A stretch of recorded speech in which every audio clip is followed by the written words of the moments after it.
નમસ્કાર, money manager એટલે તમારા નાણાંના ચોક્કસ આયોજન માટે અપાતું માર્ગદર્શન અને હું ઝરણા કંટી આપનું આજના મની મેનેજરના એપિસોડની અંદર સ્વાગત કરું છું. તો મની મેનેજરમાં આપણે નાણાકીય આયોજનને લગતા વિવિધ વિષયો અંગે ખાસ ચર્ચા કરતા હોઈએ છીએ. આજે આપણે ખાસ મહત્વનો મુદ્દો ચર્ચા કરવાના છે, જે આપણે ઈચ્છતા હોઈએ છીએ કે આપણી ફાઇનાન્શિયલ લાઈફની અંદર આવો સમય આવે જ નહીં, પણ દુર્ભાગ્યે ક્યારેક ને ક્યારેક આવો સમય આવી જતો હોય છે, જેને આપણે કહી શકીએ છીએ નાણાકીય કટોકટીનો સમય. હવે આવો સમય જ્યારે આવી જાય ત્યારે આપણે આપણા મન ઉપર પણ ખાસું આપણે જેને કહી શકીએ કે ખાસો કાબૂ રાખવો પડતો હોય છે, અને આ સમયે ખાસ આપણે જે સ્થિતિ છે એમાંથી કઈ રીતે બહાર નીકળવું એ એક મહત્વનું હોય છે. તો આ મહત્વનો એક ટોપિક છે આપણી ફાઇનાન્શિયલ લાઈફની અંદર. ક્યારે પણ આવી ક્રાઇસિસ આવી શકે છે, તો આવા સંજોગોમાં શું કરવું અને કેવી રીતે એમાંથી બહાર નીકળી શકાય એ અંગે આજે આ ખાસ ચર્ચા આપણે કરવાના છે. અને આ ચર્ચામાં આપણું માર્ગદર્શન કરવા માટે આપણી સાથે જોડાયા છે મની મંત્રના ફાઉન્ડર વિરલ ભટ્ટ. વિરલભાઈ, સ્વાગત છે આપનું CNBC બજાર પર મની મેનેજરના શોમાં. અને જે રીતે મેં કહ્યું કે આપણે તો ઈચ્છીએ કે આપણા દર્શકોના જીવનમાં આવો સમય આવે જ નહીં, પણ ન કરે નારાયણ અને ક્યારેક આવું થઈ જાય તો જો પહેલેથી જાણકારી હોય તો ઘણું આપણે એનાથી બચી શકીએ છીએ, કે એમાંથી બહાર આવવાની હિંમત જાળવી શકીએ છીએ અને રસ્તાઓ શોધી શકીએ છીએ. તો ફાઇનાન્શિયલ ક્રાઇસિસ, કે જેને આપણે નાણાકીય કટોકટી કહી શકીએ ગુજરાતીમાં, કઈ રીતે એના મતલબ આવવાના અમુક રીઝન્સ હોય છે, આકસ્મિક રીતે જ આવતી હોય છે, પણ કયા કારણો હોઈ શકે અને ક્યાંથી આપણે શરૂઆત કરવી જોઈએ જો આપણે એના માટેની એક આયોજન પહેલાંથી કરવું હોય, કે એક કહી શકાય કે માનસિક કે નાણાકીય તૈયારી રાખવી હોય તો? પહેલાં તો તમારો આભાર ઝરણાબેન, તમે મને આ શો પર બોલાવ્યો. આપણે આમ જોવા જઈએ ને તો આ ટૉપિક બહુ ઇમ્પોર્ટન્ટ ટૉપિક છે, અને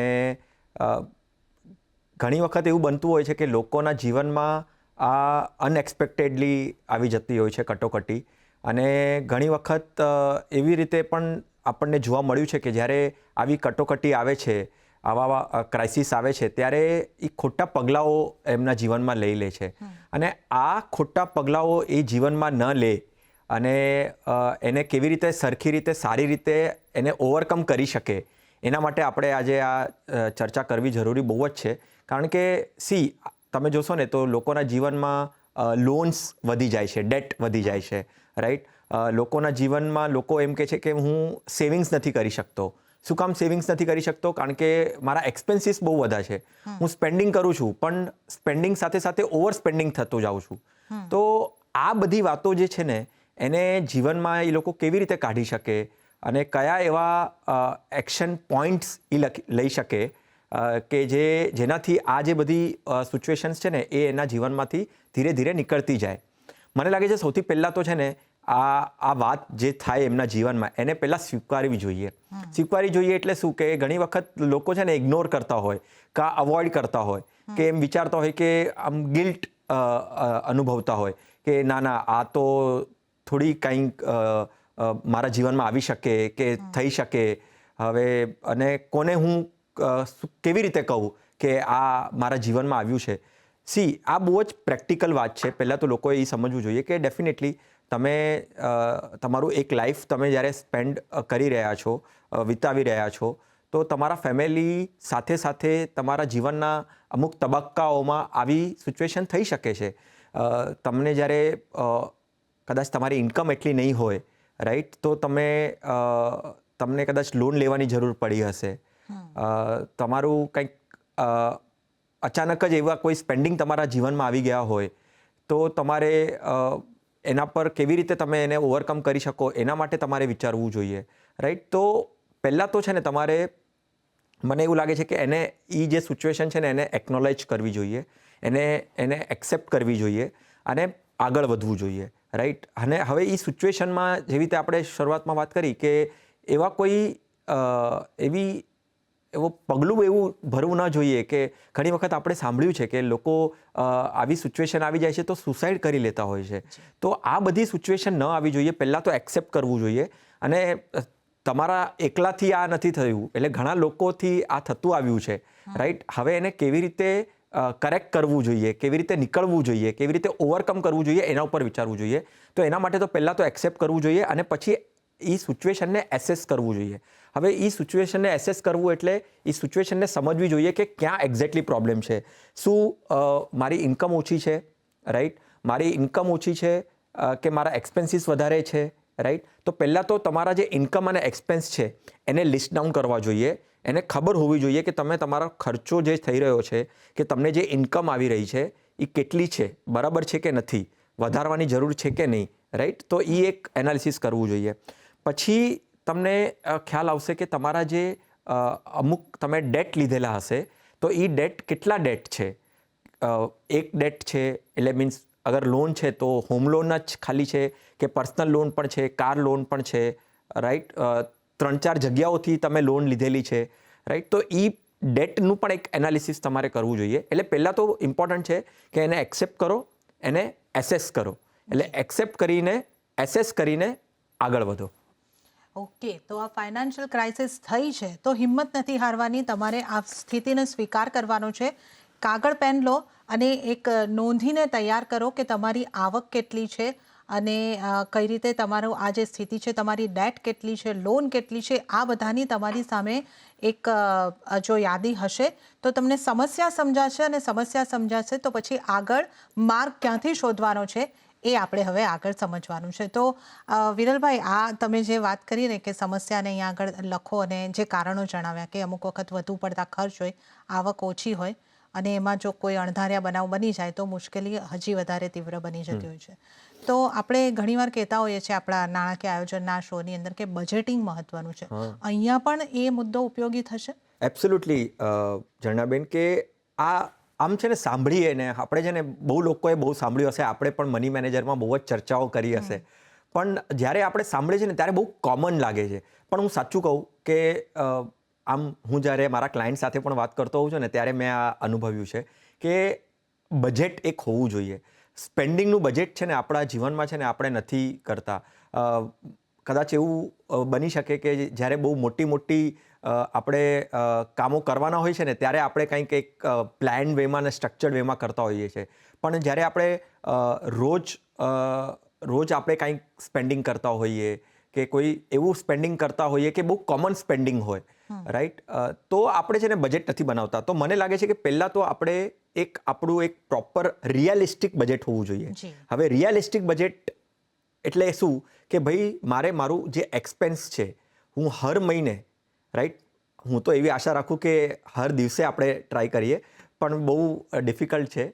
એટલીસ્ટ આપણે પહેલાં એવો ટાર્ગેટ રાખી શકીએ કે હર મહિને એક્ઝામ્પલ કે માની લો મારી ઇન્કમ મહિનાના પહેલા દિવસે આવતી હોય એટલે 1 તારીખે આવતી હોય, તો હું 31 તારીખે કે 30 તારીખે શું બેસીને મારા જે આવનારો મહિનો છે એનું મારું એક્સપેન્સીસ હું બનાવી શકું કે નહીં. કારણ કે આપણા અમુક ખર્ચાઓ તો આપણે જે રોજ આવવાના છે એ આવવાના જ છે, આપણને ખબર જ છે. મે બી કદાચ ઘર ખર્ચ હોઈ શકે કે મારો ટ્રાવેલ એક્સપેન્સીસ હોઈ શકે, રાઈટ, કે કદાચ હું કોઈ ટ્રીપ પર જવાનો છું તો એનાથી પહેલાં હું શું એનાલિસિસ કરી શકું કે મારો કેટલો ખર્ચો થવાનો છે. એટલે કહેવાની વાત એ છે કે તમે કોઈ પણ એક્સપેન્સીસ જે મહિનામાં કરવાના છો એનું એક ટ્રેક હોવો જોઈએ અને એ ટ્રેક સાથે સાથે એને નોટ ડાઉન કરીને રાખવું જોઈએ. કાં તો તમે એની એક કોઈ એક્સેલ શીટ બનાવો, રાઈટ, કાં તો તમે કોઈ એવી ગૂગલ શીટ બનાવો, કાં તો હવે તો હમણાં એવી ઘણી બધી એપ્લિકેશન્સ, મોબાઈલ એપ્લિકેશન આવી ગઈ છે કે જ્યાં તમે તમારો એક્સપેન્સીસને ટ્રેક કરી શકો. હવે જ્યારે એક્સપેન્સીસને ટ્રેક કરો છો ને ત્યારે સાથે સાથે તમારી એક લિમિટ પણ સેટ કરવી જોઈએ, તમારી બાઉન્ડ્રી સેટ કરીને રાખવી જોઈએ. કારણ કે બજેટ જ્યારે એનાલિસિસ કરીએ, આપણે બજેટનું એનાલિસિસ કરીએ ત્યારે એનું મુખ્ય કારણ એ જ હોઈ શકે કે મારા જે એક્સપેન્સીસ છે, જે હું પહેલાં આપણે વાત કરી કે હું સ્પેન્ડિંગ કરું છું પણ ઓવર સ્પેન્ડિંગ થઈ જાય છે મારાથી, અને જ્યારે હું ઓવર સ્પેન્ડિંગ કરી નાખું છું ત્યારે જ તકલીફમાં આવું છું. તો ઓવર સ્પેન્ડિંગ ન થવું જોઈએ એના માટે મારે મારી લિમિટ સેટ કરવી જોઈએ. તો લિમિટ સેટ કરવામાં છે ને એક 50-30-20નો એક રૂલ છે, રાઈટ. હવે આ 50-30-20નો રૂલ એટલે શું કે ભાઈ 50% છે ને મારા નીડ માટે મારે વાપરવાની છે, બરાબર છે. મારે એક્સપેન્સીસનું ટ્રેકિંગ કરવાનું છે. એક્સપેન્સીસમાં મારે 50% છે ને મારી જે નીડ છે ને એના માટે, એટલે જરૂરત મારી આ છે જ, આના વગર તો ચાલશે જ નહીં. તો 50% મારા ઇન્કમના મારા નીડ માટે, 30% મારા વોન્ટ્સ માટે, ઠીક છે, મારે લેવું છે પણ એટલું જરૂરી નથી, બરાબર છે. તો એનો રેશિયો પછી ચેન્જ પણ થઈ શકે. હું એમ કહી રહ્યો છું કે 30% રાખો, પણ કેટલું જરૂરિયાત છે ને એ તમારી જાતને નક્કી કરવાનું છે. તો હવે મોબાઈલ લેવો છે એક્ઝામ્પલ, હવે મોબાઈલની જરૂર શું એક્સ્ટ્રીમલી જરૂર છે કે મારે આ જ મહિને લેવાનો છે, કે કદાચ એને 1 મહિના 2 મહિના કે 3 મહિના પછી પણ હું લઈ શકું, એટલે એ વોન્ટની વાત છે. અને પછી 20% એવું હોવું જોઈએ કે જે મારા લોન્સ છે, બરાબર છે, મારી કોઈ એવું ડેટ છે એને રીપેમેન્ટ માટે હું એલોકેટ કરીને રાખું છું, બરાબર છે. હવે આ એક્સપેન્સીસના પોઈન્ટ ઓફ વ્યૂથી વાત કરું છું, ઇન્વેસ્ટમેન્ટ્સને હજી આપણે એની અંદર આવરી નથી લીધું. આ ટોટલી આપણે એક્સપેન્સીસના પોઈન્ટ ઓફ વ્યૂથી વાત કરીએ છીએ કે 50% મારા નીડ માટે હોવી જોઈએ, 30% મારા વોન્ટ માટે હોવી જોઈએ અને 20% મારા લોન્સ માટે હોવી જોઈએ. ઓકે, તો અહીંયા આગળથી આ જે ખાસ આપણે વાત કરી છે બજેટિંગની, આપણે અહીંયા આગળથી વાત કરી છે, તો આ રીતે જો તમે બજેટ કરશો અને જો નોંધશો તો જે આપણે આ ફાઇનાન્શિયલ ક્રાઇસિસનો મુદ્દો ડિસ્કસ કરી રહ્યા છે ને, મને તો અહીંયા આગળથી લાગે છે કે તમારે આ જે શરૂ થયું હશે ફાઇનાન્શિયલ ક્રાઇસિસ, અને આ રીતે જો તમે બજેટિંગ કરતા હશો તો કદાચ એક જે કહીએ ને સીમા રેખાની પાસે પણ તમે અટકી શકો છો, અને આ મુશ્કેલી આગળ વધતી અટકી શકે છે જો તમે તમારી લિમિટ સેટ કરી હોય ખર્ચ કરવાની. તો આ એક મહત્વનો મુદ્દો છે. અને હવે એક આપણે આગળના મુદ્દા તરફ જો જઈએ તો હજી એક મને લાગી રહ્યું છે કે કદાચ આ જે ફાઇનાન્શિયલ ક્રાઇસિસમાં આપણે ન પહોંચીએ એમાં પણ ઉપયોગી છે, અને આવી જાય તો પણ કદાચ ઉપયોગી છે, એવો એક મુદ્દો હશે ઇમરજન્સી ફંડ. એબ્સોલ્યુટલી જન્નાબેન, મને લાગે છે કે આ લોકો હજી સુધી નથી સમજી શક્યા. એ બહુ જ દુઃખની વાત છે કે લોકો નથી સમજતા. તમારો પ્રોબ્લેમ્સ તમે ક્યારે પ્રોબ્લેમ્સમાં આવો? જ્યારે તમારી પાસે પૈસા ન હોય, બરાબર છે. તમે કટોકટીમાં ક્યારે આવો, ક્રાઇસિસમાં ક્યારે આવો? કે જ્યારે મારી પાસે પૈસા નથી, તો જ તમે લોન લેવા જાઓ, રાઈટ? તો જ તમે એમ કહી શકો કે પૈસા છે, પણ પૈસા છે એટલે મેં સ્પેન્ડિંગ વધારે કરી નાખ્યું, રાઈટ? કારણ કે મેં ઘણી બધી એનાલિસિસ નહોતી કરી. હવે આ બધી સિચ્યુએશનમાં છે ને, હું એમ હંમેશા કહું કે તમારે એક ઇમરજન્સી ફંડ હોવું જોઈએ.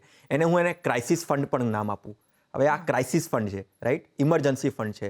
કારણ કે મારી કોઈ એવી કન્ટીજન્સી અગર મારે જાણતા અજાણતા મારા જીવનમાં આવી ગઈ, તો હું એને કેવી રીતે પૂરું કરું, બરાબર છે? તો હવે મારી પાસે એક એવું ક્રાઇસિસ ફંડ કે ઇમરજન્સી ફંડ મારું બનાવીને રાખેલું હશે તો મને કંઈ પ્રોબ્લેમ જ નથી આવવાનો, રાઈટ? મને ખબર હશે કે મારું એક ઇમરજન્સી ફંડ બનાવીને મેં રાખ્યું છે, જે મને જ્યારે જરૂર પડશે, જ્યારે મને કટોકટી આવી, નાણાકીય કટોકટી આવી, એ ફંડમાંથી હું એ જે મારો પ્રોબ્લેમ્સ આવ્યો છે કે જે ક્રાઇસિસ આવ્યું છે એને હું મિટિગેટ કરી લઈશ. તો ઇમરજન્સી ફંડ ઇમ્પોર્ટન્ટ છે. હવે ઇમરજન્સી ફંડની જ્યારે વાત આવે ને ત્યારે મને લોકો પૂછે કે કેટલું રાખવું જોઈએ, બરાબર છે ને? તો બેસિક છે, 3 થી 6 મહિનાના તમારી જે ઇન્કમ છે, એટલે હર મહિને તમે જેટલું અર્ન કરી રહ્યા છો એના 3 to 6 મંથ્સના પોઈન્ટ ઓફ વ્યૂથી એક કોર્પસ બનાવીને રાખવું જોઈએ.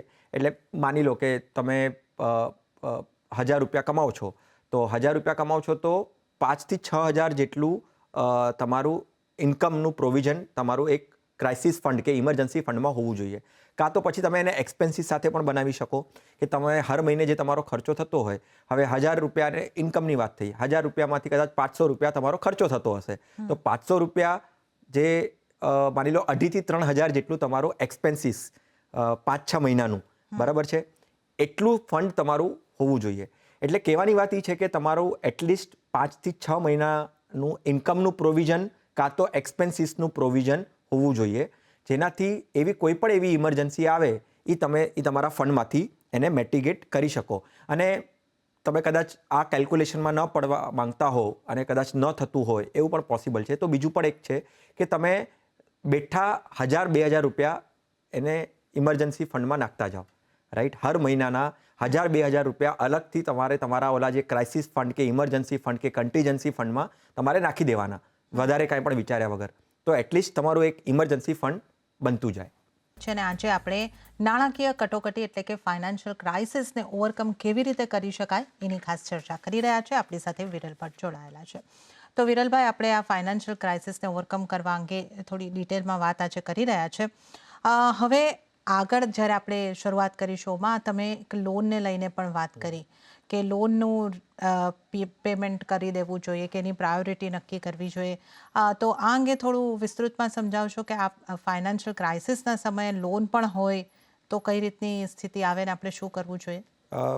ઝંડાબેન, કેવું થાય છે કે જ્યારે મેં મારા ક્લાયન્ટ્સ ક્લાયન્ટના પોર્ટફોલિયોઝમાં કે જ્યારે ક્લાયન્ટના ફાઇનાન્શિયલ સિચ્યુએશન્સમાં મેં ઓબ્ઝર્વ કર્યું છે કે પ્રોબ્લેમ્સ મેઇનલી આ ડેટ જે તમે જે લોન્સ તમે લઈ લો છો ને તમારા જીવનમાં ત્યાં જ વધારે પ્રોબ્લેમ્સ આવે છે. અને એ જ મુદ્દોને છે ને એ લોકોને સમજવો જોઈએ કે ભાઈ આ જે ડેટ છે એ ડેટ અગર મારા જીવનમાં મેં એને ઇન્ટ્રોડ્યુસ કર્યું છે તો એને હું કેટલું જલ્દી એને પતાવી શકું, એટલે ખતમ કરી શકું.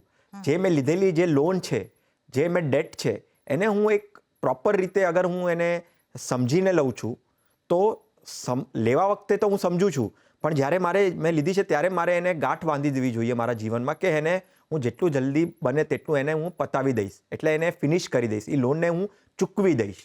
તો પહેલાં તો મને એમ લાગે છે કે અગર તમે માની લો કે પહેલાં હોમ લોન લીધી છે, હોમ લોનને આમ જોવા જઈએ તો આપણે હંમેશા એમ કહીએ છીએ કે એક ગુડ લોન છે, રાઈટ? એ ખરાબ લોન નથી, એ ખરાબ ડેટ નથી. લીધી છે બરાબર છે, પણ સાથે સાથે તમારે એને કેવી રીતે એને પેમેન્ટ એનું જલ્દી પતાવી દો છો, ખતમ કરી દો છો, એ તમારે એક સ્ટ્રક્ચર બનાવવો જોઈએ. સાથે સાથે હોમ લોન કરતાં અગર તમે તમારા જીવનમાં પર્સનલ લોન લીધી છે, કાર લોન લીધી છે, રાઈટ? એ બધી લોન્સ છે ને બેડ લોન્સમાં આવે છે, ડેપ્રિશિયેબલ એસેટ્સ કહી શકાય એને, રાઈટ? કાર લોનની સ્પેસિફિકલી વાત કરીએ તો તમે તમારી જે પણ ડેટ છે ને એને ટ્રાય ટુ કોન્સોલિડેટ, એટલે બધી ડેટને છે ને તમે અગર કોન્સોલિડેટ કરી શકો, એટલે આમાં મારું કહેવાનો મતલબ એ છે કે માની લો કે તમે કદાચ 2-3 જગ્યાથી તમે પર્સનલ લોન લીધી છે, 2-3 બેન્કોથી પર્સનલ લોન લીધી છે, તો એ પર્સનલ લોનને એક જ પર્સનલ લોનમાં કન્વર્ટ કરી નાખો. હોમ લોન તમે 1-2 જગ્યાથી લીધેલી છે તો એ એક જ હોમ લોન હોવી જોઈએ, એક જ પર્સનલ લોન હોવી જોઈએ, બરાબર છે? કાર લોન પણ અગર તમે 1-2 જગ્યાથી લીધેલી છે તો એક જ હોવી જોઈએ. તો પહેલાં જે મેઇન લોન્સ છે ને એને કોન્સોલિડેટ કરો, બરાબર છે? પછી જે મેઇન 3-4 મેઇન લોન્સ હશે એને પણ કેટલું જલ્દી તમે એને બંધ કરી શકો ને એ તમે એનાલિસિસ કરીને એનું એક સ્ટ્રક્ચર કરો. તો ડેટ જે છે એને રીપેમેન્ટનું એક પ્રોપર શેડ્યુલ બનાવો, સ્ટ્રક્ચર બનાવો, અને જેટલું બને તેટલું જલ્દી તમારા જીવનમાંથી લોન નીકળી જાય એવું કરો. ઓકે, તો લોન ઘટાડો અને શક્ય હોય તો લોન મુક્ત બનવાની પ્રયાસ તમારે કરવાનો છે. વિરલભાઈ, આગળ હવે કયા મુદ્દાઓ છે જેનું આપણે ખાસ ધ્યાન રાખવું જોઈએ જેથી આપણે આવી કટોકટીથી, નાણાકીય કટોકટીથી બચી શકીએ? જો મને લાગે છે અમુક મુદ્દાઓ આપણે ધ્યાનમાં રાખવા જોઈએ. પહેલાં તો તમારી ઇન્કમ, હવે તમારો એક્સપેન્સીસ વધારે હશે, તમે ડેટ લીધેલું હશે, તો તમારે એ પણ વિચારવું જોઈએ કે મારા જીવનમાં મારી જે ઇન્કમ છે એને પણ મારે વધારવું જોઈએ. તો તમારી ઇન્કમ કેવી રીતે ઇન્ક્રીઝ થાય, કાં તો તમે એમ વિચારી શકો કે હું કદાચ પાર્ટ ટાઈમ જોબ કરી શકું, રાઈટ? એટલે મારા જે ફૂલ ટાઈમ જોબ છે એમાંથી હજી કંઈક સમય એડિશનલ હું અગર કામ કરું તો મારી ઇન્કમ જનરેશન થોડીક વધી જાય, રાઈટ? હું કોઈ ફ્રીલાન્સિંગ વર્ક કરી શકું કે નહીં, મારા જે એક્ઝિસ્ટિંગ જોબ છે એની સાથે હું કંઈ ફ્રીલાન્સિંગ વર્ક કરી શકું કે નહીં, બરાબર છે? તો અને એવી રીતે કરો કે જેનાથી તમારી એટલીસ્ટ ઇન્કમ વધી શકે. હવે સાથે સાથે ઇન્કમ વધારવાની વાત કરીએ છીએ, પણ આપણે એવું પણ વિચારવું જોઈએ કે મારા જે એક્સપેન્સીસ થઈ રહ્યા છે, ઓવર સ્પેન્ડિંગ થઈ રહ્યું છે, એને હું કેવી રીતે કટ ડાઉન કરી શકું. તમારે છે ને ક્રેડિટ કાર્ડનો યુઝ જેટલું બને તેટલો નહીં કરવાનો અગર તમે ફાઇનાન્શિયલ ક્રાઇસિસમાં આવી ગયા છો, રાઈટ? તમે જે સ્પેન્ડિંગ કરી રહ્યા છો એને તમે વાઇઝલી કેવી રીતે સ્પેન્ડ કરી શકો. હવે તમે કમ્પેરિઝન્સ તમારે કરવાની કે હું અત્યાર સુધી તો અહીંયાથી જ મારો એક્સપેન્સીસ કરતી હતી, અગર માની લો કે ગ્રોસરીઝ લેવી છે તમારા ઘર ખર્ચ માટે, તમે યુટિલિટી તમારી પેમેન્ટ કરી રહ્યા છો, તે તમે જે પણ એક્સપેન્સીસ કરી રહ્યા છો એને બીજા ઓલ્ટરનેટિવ વેઝથી તમે એ જે એક્સપેન્સીસ કરી રહ્યા છો એનો ભાર જે છે એ કેવી રીતે ઓછો કરી શકો.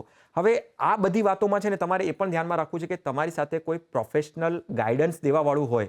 હવે જ્યારે આપણે ઇન્વેસ્ટમેન્ટની વાત કરીએ ને, હવે આમાં જ ડેફિનેટલી આમ જોવા જઈએ ને તો ઇન્વેસ્ટમેન્ટનો પાર્ટ બહુ જ ઓછો પાર્ટ છે, કારણ કે પહેલાં તમે ક્રાઇસિસમાં છો તો તમે ઇન્વેસ્ટમેન્ટનું વિચારશો નહીં, પણ ઇન્વેસ્ટમેન્ટ પણ તમને મદદમાં આવી શકે. કેવી રીતે આવી શકે? અગર માની લો તમે 1,000 રૂપિયા, 2,000 રૂપિયા, 3,000 રૂપિયા ક્યાંક તમે સેવ કરી શક્યા અને એ સેવ કરેલા પૈસાને તમે એસઆઈપી રીતે સિસ્ટમેટિક ઇન્વેસ્ટમેન્ટ પ્લાનમાં, મ્યુચ્યુઅલ ફંડમાં તમે સેવ કરતા રહ્યા, જેનાથી કંઈક તમારું કોર્પસ બની શકે.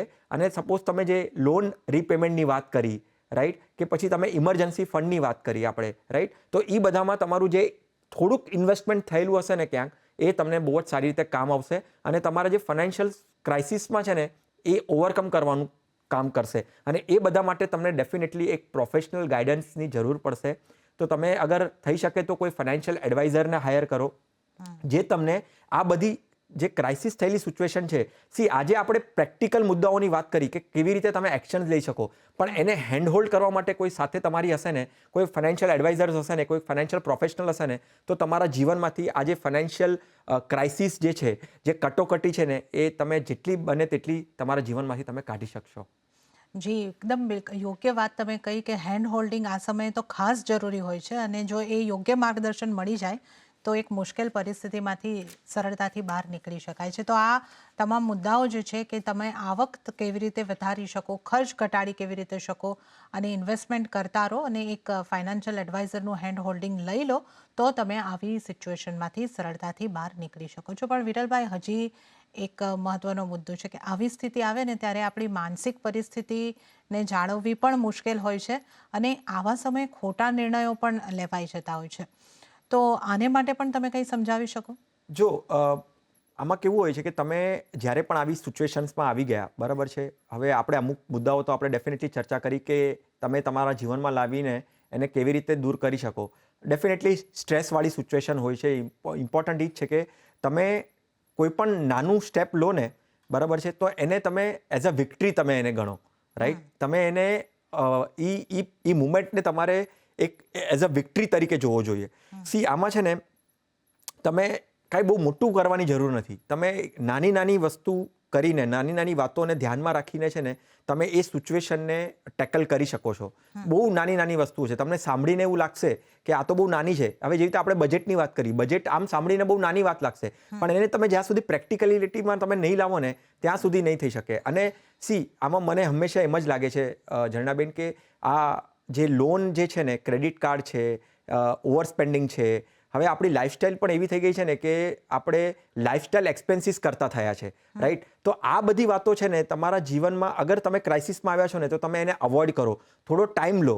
તમે એમ એક ગોલ્સ રાખો કે હું 3 મહિના માટે આ નહીં કરું, 6 મહિના માટે આ નહીં કરું, રાઈટ. હવે કેવું છે કે મેં મારા એક ક્લાયન્ટના પોર્ટફોલિયોમાં, ફાઇનાન્શિયલ લાઈફમાં ઓબ્ઝર્વ કરેલું કે અનવોન્ટેડ સબસ્ક્રિપ્શન લઈને રાખ્યા હતા. આજના દિવસમાં આપણે નેટફ્લિક્સનું સબસ્ક્રિપ્શન લઈ લઈએ છીએ, એમેઝોન પ્રાઇમનું સબસ્ક્રિપ્શન લઈ લઈએ છીએ. શું મારા જીવનમાં આ બધા સબસ્ક્રિપ્શનની જરૂર છે કે નહીં, રાઈટ. જ્યારે હું ફાઇનાન્શિયલ કટોકટીમાં છું, તો આ બધી જે નાની નાની વાતો છે એ મારા જીવનમાં તમે ન લાવો, અને તમે જે પગલાઓ લો, નાના નાના પગલાઓ લો, એને તમે એઝ અ વિક્ટરી ગણો, એને એન્જોય કરો, અને ફાઇનાન્શિયલ ક્રાઇસિસમાંથી બહાર આવો. ચોક્કસ. તો જો ફાઇનાન્શિયલ ક્રાઇસિસ આવી જાય છે તો કઈ રીતે બહાર નીકળવાનું છે એની આપણે ખાસ ચર્ચા કરી. અને વિરલભાઈ, આપનો ખૂબ ખૂબ આભાર. આપ અમારી સાથે જોડાયા અને આ મહત્વના ટોપિક ઉપર અમને સમજ આપી. આપનો ખૂબ ખૂબ આભાર. તો આજના એપિસોડની અંદર હાલ પૂરતું આટલું જ. હાલ મને આપશો રજા, પરંતુ વધુ અપડેટ્સ અને સમાચારો માટે આપ CNBC વિચાર સાથે જોડાયેલા રહો. આવતા એપિસોડમાં મળીશું. નમસ્કાર.